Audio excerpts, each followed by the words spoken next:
kongeye kubaha ikaze tubarakira kandi nanone gukora subscribe ku batari bayikora kugira ngo amakuru meza tuba twabateguriye mujye muyabonera ku gihe. Duhagaze ku nkombe z'icyaga cya Kivu aho tutera amaso mu kiyaga kandi hakaba harimo inkuru ikomeye cyane nubwo ibabaje.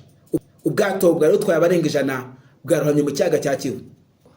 Ubwato bwitwa Merdi bwari butwaye abantu barenga 100 n'ibicuruzwa buvuye mu karere ka Karehe muri Kivu y'Amajyepfo muri Repubulika Iharanira Demokarasi ya Kongo bwerekeza mu mujyi wa Goma ahitwa Kituku, bwarohamye mu cyaga cya Kivu.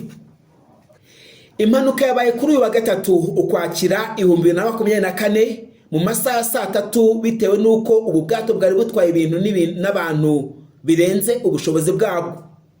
Kuva intambara ya M23 n'ingabo za leta ya Kongo yakwaduka, abanyekongo benshi bari basanzwe bakura ibicuruzwa muri teritwari ya Masisi, Rucuru na Nyiragongo batangiye kujya babikura muri Kivu y'Amajyepfo ahataragira intambara, abandi baza guhahira mu Rwanda.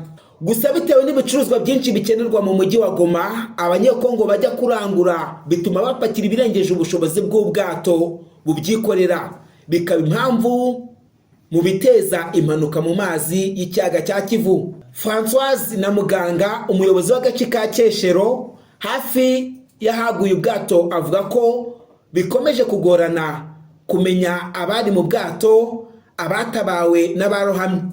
Gusa amakuru avuga ko kugeza ubu hakurikijwe ibikorwa by'ubutabazi byahise bitangira gukorwa, haroho imirambo 23 yari imaze kuboneka.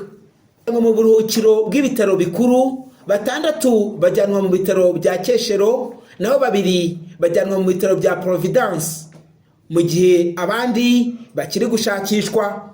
Gouverneur wa Kivu y'Amajyepfo Jean-Jacques Purusi yatangaje ko ubwato bwa Merdi bwari butwaye abantu barenga 100 kandi bufite ubushobozi bwo gutwara abantu 30. Ashinja inzego z'umutekano wo mu mazi zitakoze akazi kazo neza ko kugenzura umubare w'abagenda mu bwato. Ubuyobozi bw'intara ya Kivu y'Amajyaruguru bwatangaje ko butanga amafaranga yose akenewe nyuma y'insanganya.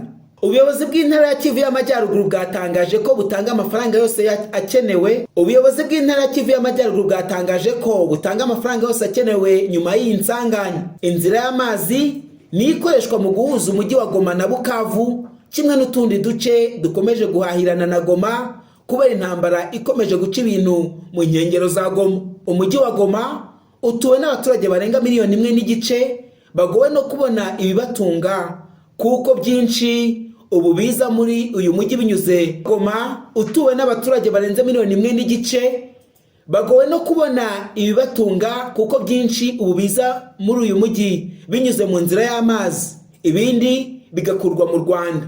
Ibi bikaba byaratumye ibiciro ku isoko bizamuka. Tugushimiye umwanya wawe kandi tugushimiye ko wari kumwe natwe. Amakuru yacu nakagaruka, kora subscribe.